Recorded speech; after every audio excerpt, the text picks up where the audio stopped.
बिहार से एक बहुत बड़ी खबर आई है और घोटाले की खबर आई है और यकीन जानिए कि गोदी मीडिया इस खबर को दबाने के लिए अपनी जान लगा देगा, क्योंकि यह बिहार में हुआ है जहां जेडीयू यानी कि नीतीश कुमार के साथ उसका शासन है और जिन मंत्रालयों में सबसे ज्यादा भ्रष्टाचार की खबर है वो मंत्रालय या तो जेडीयू के पास है या ज्यादातर खुद भारतीय जनता पार्टी के पास है। जी, सीएजी की रिपोर्ट आई है और सीएजी की रिपोर्ट का कहना है कि राज्य सरकार ने यानी बिहार की सरकार ने 70,877.61 70,877.61 करोड़ रुपए यानी सीधे सीधे कहिए 71,000 करोड़ रुपए कहां खर्चा हुए, इसका कोई हिसाब किताब नहीं दिया है।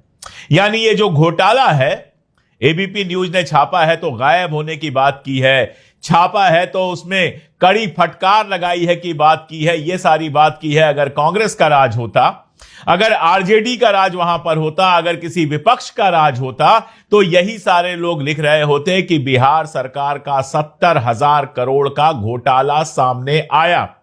याद कर लीजिए सीएजी का जमाना, याद कर लीजिए कांग्रेस का 2013-14 का जमाना, जब सीएजी आरोप लगाता था और सारी गोदी मीडिया उसको लेकर भ्रष्टाचार भ्रष्टाचार भ्रष्टाचार चिल्लाती थी। 80,000 करोड़, 50,000 करोड़, पता नहीं कितने लाख करोड़, सब कुछ होता था। जांच हुई, कुछ नहीं निकला। लेकिन उसके बाद जब सरकार बदल गई तो अब सीएजी की रिपोर्ट आती है और उस पर कहीं कोई बातचीत होती ही नहीं है।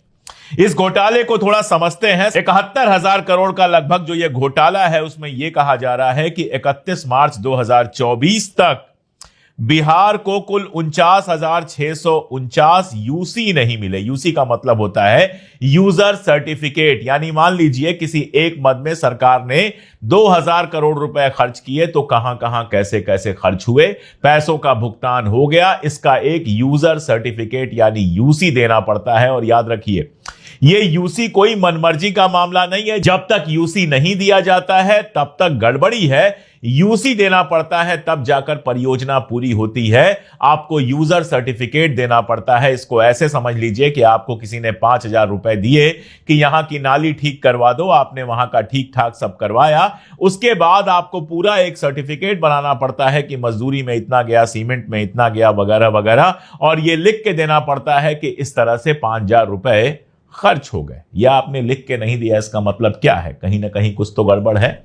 इसका मतलब बहुत साफ है कि या तो वो काम हुआ ही नहीं और या तो फिर उस काम में जो खर्च हुआ वो 5,000 से बहुत कम था। तो ये जो 70,000 करोड़ का घोटाला है ये साफ साफ बता रहा है कि बिहार में जबरदस्त लूट चल रही है। और कौन से लोग हैं? नंबर 1 पे इस पे पंचायती राज विभाग है जिसके मंत्री हैं केदार प्रसाद गुप्ता और ये भारतीय जनता पार्टी के मंत्री हैं। इसके अलावा शहरी विकास मंत्रालय का मामला है जिसके मंत्री जीवेश कुमार भी भारतीय जनता पार्टी के हैं। और इसके अलावा कृषि विभाग का, एग्रीकल्चर मिनिस्ट्री का मामला है जिसके जो मंत्री हैं वो भारतीय जनता पार्टी के बड़े नेता हैं, उप मुख्यमंत्री हैं विजय कुमार सिन्हा और ये भी भारतीय जनता पार्टी के हैं। यानी 5 जिन मिनिस्ट्रीज को फ्लैग किया गया है, जिन 5 मंत्रालयों को फ्लैग किया गया है कि यहां से यूसी नहीं मिले जबकि पैसे जबरदस्त खर्चा किए गए, उनमें से 3 भारतीय जनता पार्टी के पास हैं। इसके अलावा शिक्षा विभाग है जो सुनील कुमार के पास है जेडीयू के, और ग्रामीण विकास विभाग है जो श्रवण कुमार के पास है जेडीयू के। यानी जनता दल यूनाइटेड और भारतीय जनता पार्टी की ये मिलीजुली सरकार बिहार में जबरदस्त लूट मचाए हुए है। पिछले साल का आपको अच्छी तरह से याद होगा जब एक के बाद एक 7 या 6 पुल गिर गए थे और नीतीश कुमार के मुंह पर पट्टी थी, उन्होंने एक शब्द नहीं बोला। इस बार भी 70,000 करोड़ का यह घोटाला सामने आया है जिसमें भारतीय जनता पार्टी और जेडीयू के मिनिस्टर सीधे इन्वॉल्व हैं, लेकिन सब खामोश हैं।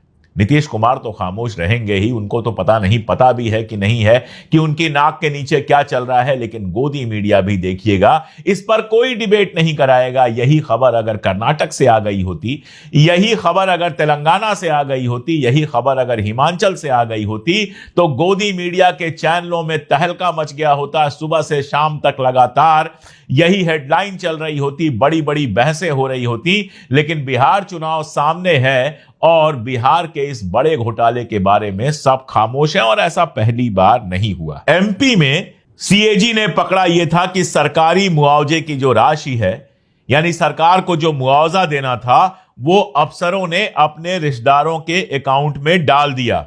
ये जो सहायता थी, ये फ्यूनरल और एक्स ग्रेशिया अमाउंट थी, यानी अंत्येष्टि में जो मर गए उनकी अंत्येष्टि में ये सहायता देनी थी, और अनुग्रह राशि थी, ये पूरी की पूरी उठाकर अपने रिश्तेदारों को दे दी गई और कहीं कोई शोर नहीं मचा। इसके अलावा अगर आप देखेंगे तो भारत माला जो परियोजना है केंद्र सरकार की, उसमें भी सीएजी की रिपोर्ट ने बताया था कि 78 करोड़ रुपए का भुगतान दिखाया गया और इसमें 43 करोड़ रुपए का घोटाला हुआ है। यह मंत्रालय सीधे सीधे गडकरी साहब के अंडर में आता है। इस पर भी सारी खामोशी रही। मोदी जी 24 घंटे आयुष्मान का नाम लेना नहीं भूलते हैं। कहीं भी प्रचार करने जाते हैं तो आयुष्मान आयुष्मान जरूर करते हैं। आयुष्मान घोटाले में पाया गया कि कई लाख लोग एक ही नंबर पर रजिस्टर थे। मरे हुए लोगों के नाम पर भुगतान हुए, जो मर चुके थे उनको इसका फायदा मिला, और जाने क्या क्या हुआ। सैकड़ों करोड़ रुपए का घोटाला ये हुआ, लेकिन इस पर आपने कहीं किसी मीडिया में चर्चा सुनी? जब भारतीय जनता पार्टी से जुड़ा हुआ कोई घोटाला सामने आता है, जब बीजेपी सरकारों का घोटाला सामने आता है, तो पूरा गोदी मीडिया खामोश हो जाता है। ये कोई नई बात नहीं है, ये हम सब जानते हैं। और इसीलिए मोदी जी दावा करते हैं, मेरे शासन में 1 रुपए का भ्रष्टाचार नहीं हुआ। अगर आपके शासन में 1 रुपए का भ्रष्टाचार नहीं हुआ तो कैग की रिपोर्ट जो है वो भारत माला परियोजना, आयुष्मान भारत परियोजना, एमपी में सरकारी मुआवजे की राशि, और अब यूसी का मामला जो बिहार में आया है, जो 71,000 करोड़ रुपए का लगभग मामला है, इस घोटाले को और क्या कहा जाएगा? क्या भारतीय जनता पार्टी के घोटाले को भारतीय जनता पार्टी का पेट भरो आंदोलन कहा जाएगा? क्या कहा जाएगा?